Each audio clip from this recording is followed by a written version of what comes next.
Welcome to the AI for Interior Designers podcast, where creativity meets cutting edge technology. In each episode, we dive deep into the world of artificial intelligence and explore how it's revolutionizing the interior design industry. From AI-powered design tools to the latest trends and innovations, we've got you covered. So plug in, relax, and let's embark on this exciting journey together. Welcome to AI for Interior Designers podcast. P.S. This intro was written by and voiced by AI to sound like your host, Jenna Gaidusek.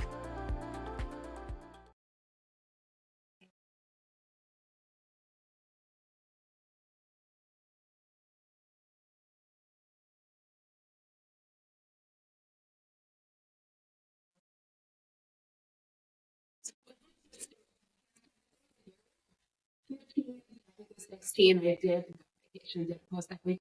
Um, 16 weeks in is wild. So there's a lot to talk about with AI, right? I feel like we have literally just scratched the surface. So today I figured I would talk about like this client onboarding experience. So like automating some of the things that I honestly just like despise doing when it comes to onboarding new clients and setting up projects and all of that stuff. And like what tools I'm using to do that. So um, earlier today, I was actually talking to some photographers that are interested, so residential, like not just residential, some of them do, they're architectural or like interior photography is what I'm trying to say.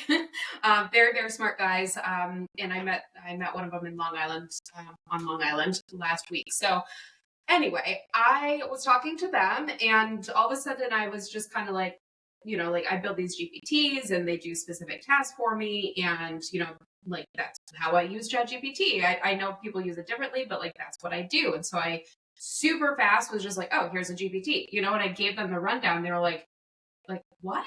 Like you could do that, which seems to be the general consensus when I do presentations.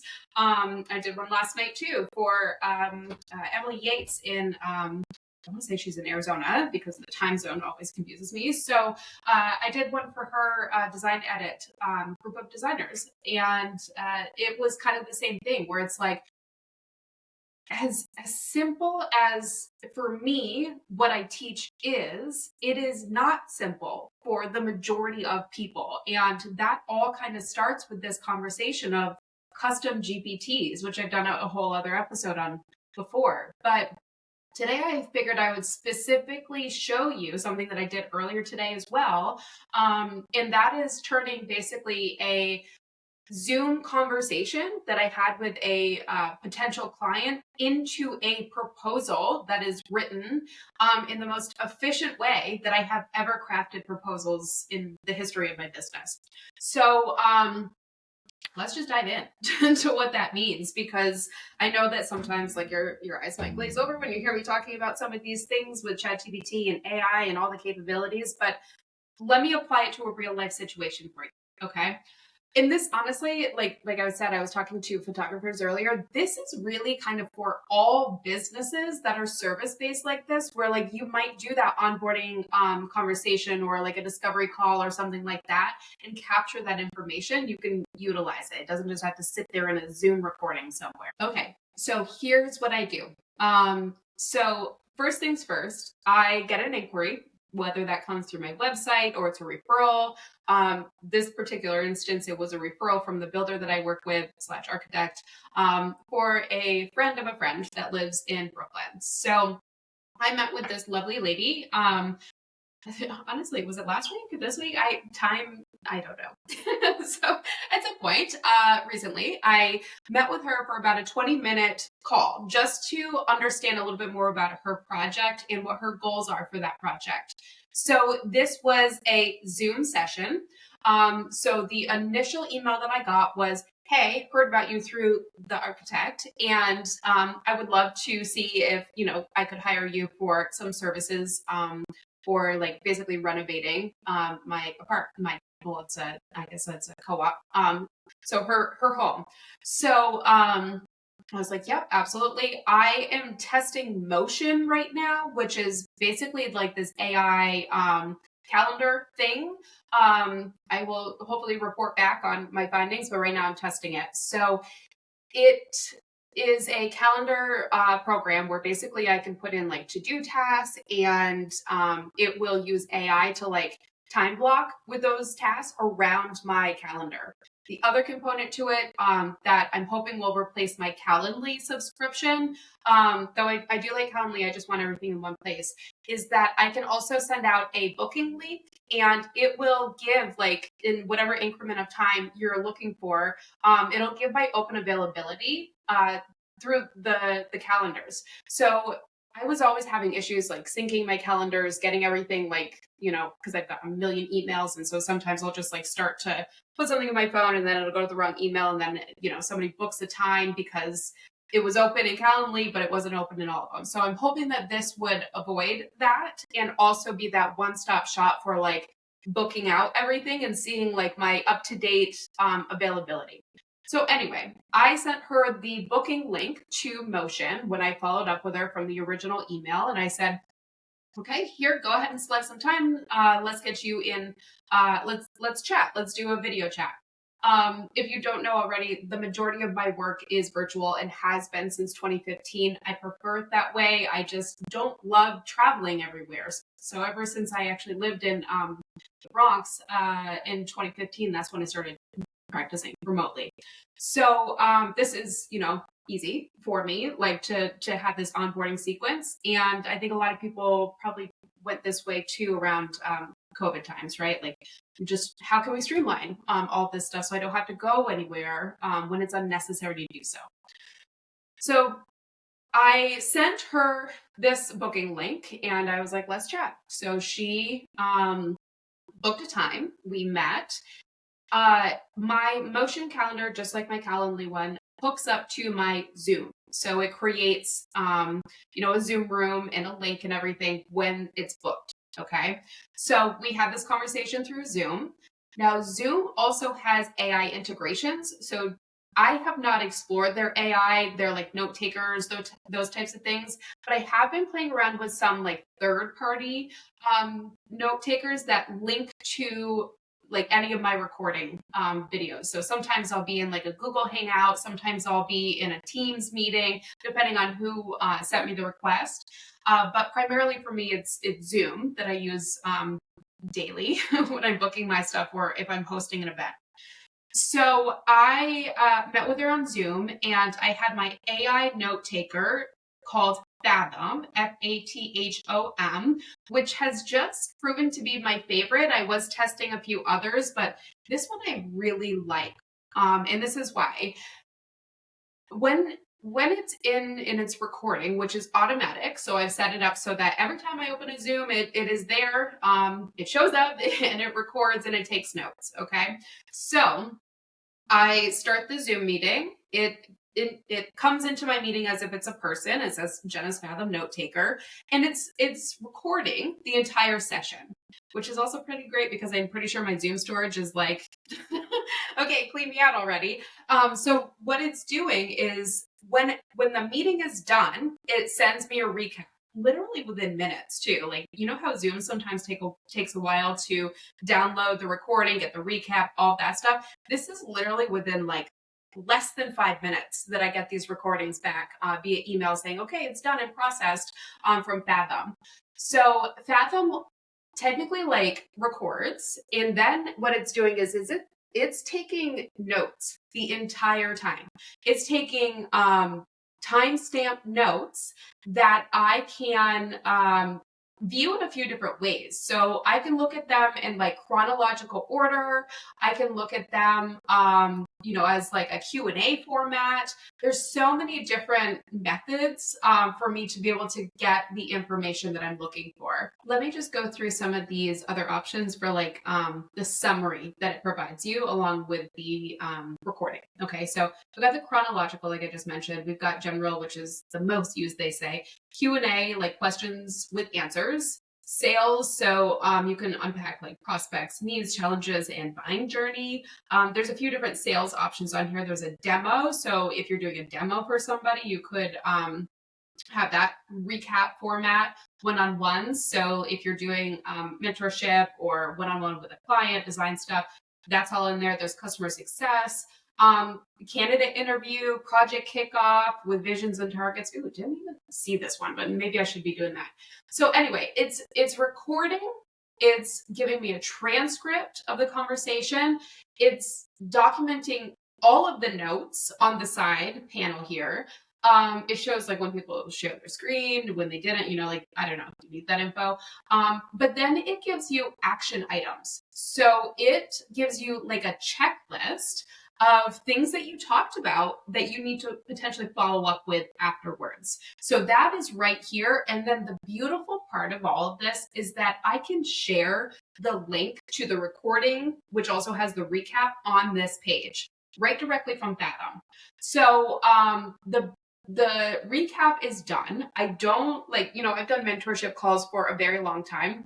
And I always like type up something as we're talking, and then I'm like, okay, well, let me get you the notes after. And as much as I love having the conversation, when I'm done with that, I want to move on to the next thing. Like, there's a million things on our to-do list, right? So like, I don't want to be waiting for the recording to be done, writing up all the notes, figuring out like links to things. This recaps all of that for me right here. And I can go in and I can make edits. I can add more action steps if I needed to. These are just created by the AI portion of this. So then I can share it. All right. This is a huge tool, okay, for anybody that's doing virtual meetings in any capacity, just to get this type of note taker, because it just shows up, takes its notes, and moves on, right? And then gives you all the critical information. So what I do though, since this episode is all about like turning that client information into a proposal and then into, a client and a contract, what I did after I met with this client was I took all of these notes. Okay. So I actually just copied the transcript, though you could take the notes depending on the format. If you want to boil it down a little bit. Especially for those longer calls that you might not want the whole transcript. But there's a button here that basically is just like, here's a summary, here's a transcript, and then you can download or copy the transcript. So I copy that transcript. And then just today, I was like, oh, I haven't built a GPT for this yet, so I might as well do it. And that's honestly the reason behind why I build all of my GPTs is that, I have this one task I need to get done. So I'm probably going to have to do that task more than once. So I might as well build a GPT that understands how I want it done and with minimal information that I can provide to get the best outcome. So that's basically what I did here. So I created this custom GPT. And if you want to learn how to do that, by the way, here's a little teaser. Summer camp is coming. AI summer camp, not just for interior designers, okay? But we're gonna build a suite of virtual assistant GPTs on one of the summer camp days. All right, so that's coming because it sounds hard for some people. It is not hard. This thing took me like literally 3 minutes, and I think that's probably because my husband was like behind me trying to figure out what we're gonna order for groceries and kept talking my ear off. So other than that, though, it's quick. It's very quick to just build these. So here's what I did. Okay, I'm looking on my other screen right now at the conversation. So I built this GPT. I was basically just like, here's what you're going to do. You're going to write proposals for me based off of information that I provide you. So if I had any other additional information that might have come in through an email, or if I had potentially if they had filled out a questionnaire or anything before this point, and this transcript recording, I would put all of the information into this GPT to get the proposal details back, okay? So what I did though, was I just grabbed that transcript from our 20-minute, discovery call, if that's what you want to call it. And I pasted that, no context, because I just built the GPT and I told it what it needed to do.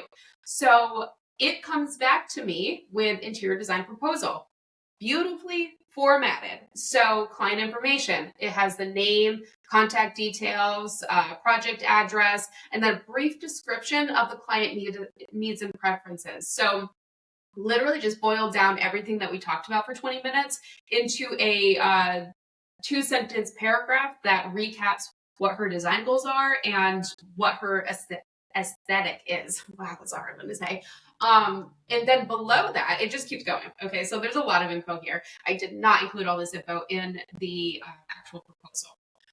So the next part is project overview, and this would include, it created a cute little title. So this is just Brooklyn Minimalist Home Redesign, had the location there. And then it gave me the scope of work. So for this one, it would be redesigning 2 bathrooms, kitchen remodel, additional wall for storage items, just close something, flooring updates in the basement, general, and then it gave me like general minimalist aesthetic, design consistency across all spaces. And then we have the rooms to be designed. So all of those are listed.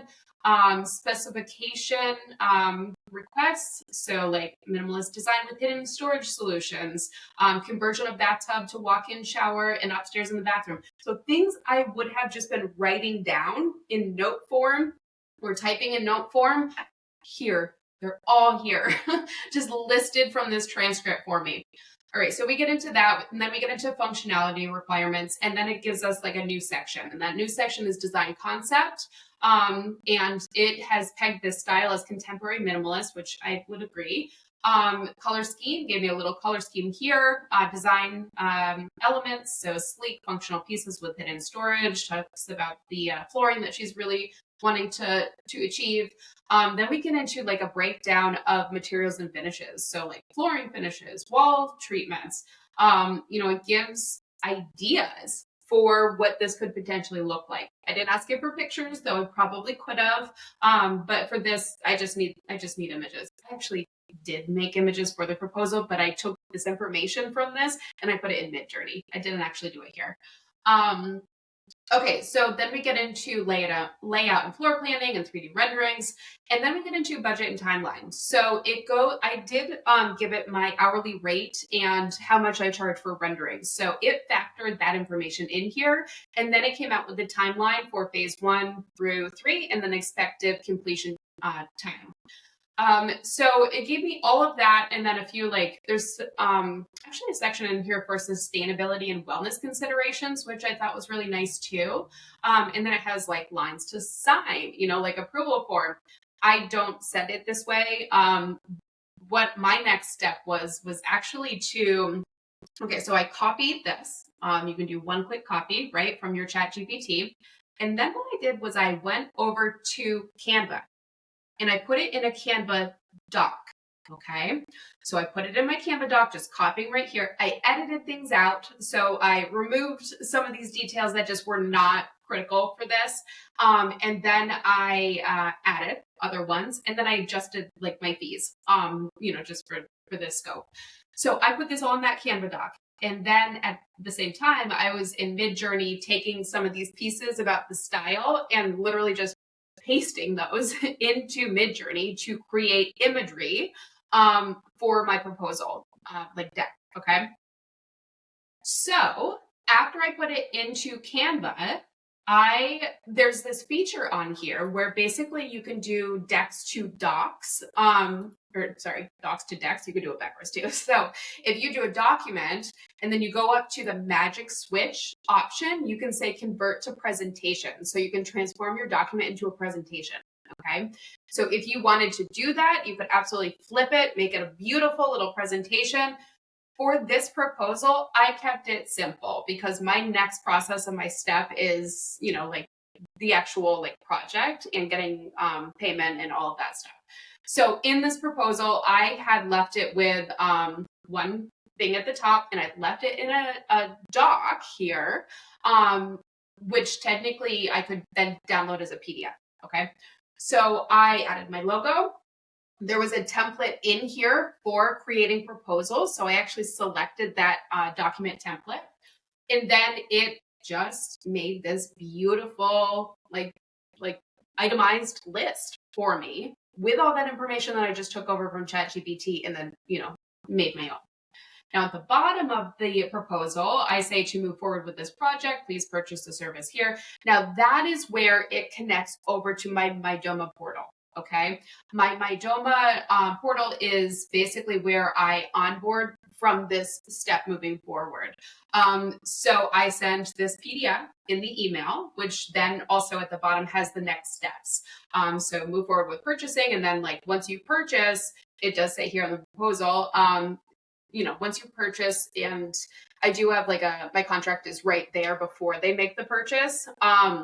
So they sign through the contract, they purchase is technically called a package in my DOMA, the way that I have this one set up and not as a service, because when she purchases the package for that rate that I have listed there, it will prompt her to sign her contract, and then immediately it'll open up her studio portal, and that's where everything will be done going forward. So that's where I will ask her to complete the style identity profile questionnaire, which is my onboarding questionnaire.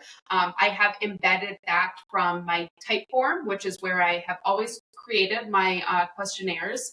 So I take that from Typeform, I embed it into her portal. I give her instructions that basically says like, go ahead and complete this part now, so that I know your style. I can understand, what you're looking for a little bit more.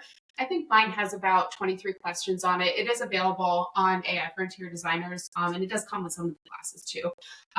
So anyway, I say that, and then I'm like, and also I need some pictures and I need a floor plan of your space, which I do have instructions for. That's in my questionnaire, that links to a landing page on my site that has those documents so they know how to measure.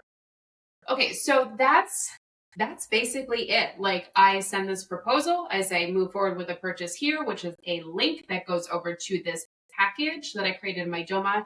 This one is actually specifically for her. I went in and I created that versus like my, chunk of time, which is like 20 hours or 5 hours or whatever that might be. This one I created for her with like a contract for her and her specifications. So all she has to do now is purchase, which will also enable her to sign off on my contract at the same time. She purchases, I receive payment, and then inside that portal, that's where everything goes down. So that's where I could start specifying products. That's where I can communicate to her. I can set deadlines. I can set future appointments in there, and she can book them right inside the portal. All of my room lists, all of my renderings connect from the visualizer portion, and I can do full presentations inside of her client portal or studio, whatever you want to call it. So everything here is now fairly automatic. And the thing for me before was that I just don't like doing proposals. You could have templates for days. You could purchase templates. You could build your own templates. But so what used to take me a very long time, even using templates and, like going through this whole process and then like manually note taking, has now just been so insanely simplified that it doesn't take over my time anymore. Like for me, I just want to get to the design stuff. And if you don't have an assistant that helps with the proposals and the contracts and the portal setup, like that's stuff that people don't consider, but it could potentially take like half of your workday to get all of these things done. And it, for me, is such a big, like, hesitation in my business that I'm like, oh my God, like, oh, I got to do a proposal. But like, I just want to get to the fun stuff. I just want to design. I just want to talk to the client. I don't want to sit here and do this monotonous, like, part of it. You know what I mean? So that's why integrating with AI to use the technology at our fingertips and make it more automated and make it more streamlined is just such a beneficial thing, not only for interior designers, but really any service-based providers. And especially those are in the virtual space, because recording your videos with things like Fathom or whatever your note taker is that you prefer, it just like cuts down on all of the wasted time and the back and forth and the notes and the organization, which, let's be honest, a lot of interior designers are not great at, and could definitely use some help. So if you are on the fence still about AI and you're like, it's going to take our job, it's going to do that, like, none of this took a job. This helped me to get a job and to do it faster and more effective, honestly, because some of these notes that were in here, I was like, ooh, I don't even know if I heard him say that. Like, how did I miss that? But it pulled it from the transcript. So it just really helps with communication overall, like in all areas, it helps with communication. So if we can set up, future automated checkpoints and things like that, that would be like the next step to all of this, where we could potentially automate and do a little bit more and save ourselves a little bit more time so we could do the fun things again. So anyway, that is what this whole episode was about, is, the client onboarding experience, turning those leads into proposals and then into clients. And it's something that we will be reviewing with these GPTs and like creating custom GPTs that are exclusive to you and your business during AI Summer Camp, which is not just for interior designers. It is for all businesses and small businesses and creators. So that will be releasing soon. So definitely stay tuned because it's going to be a super fun summer. Like, I just can't wait. I know what's in store, and it is kind of like a retro virtual summer camp for grown-ups. I don't know. That was my vision. So we'll see how it all goes.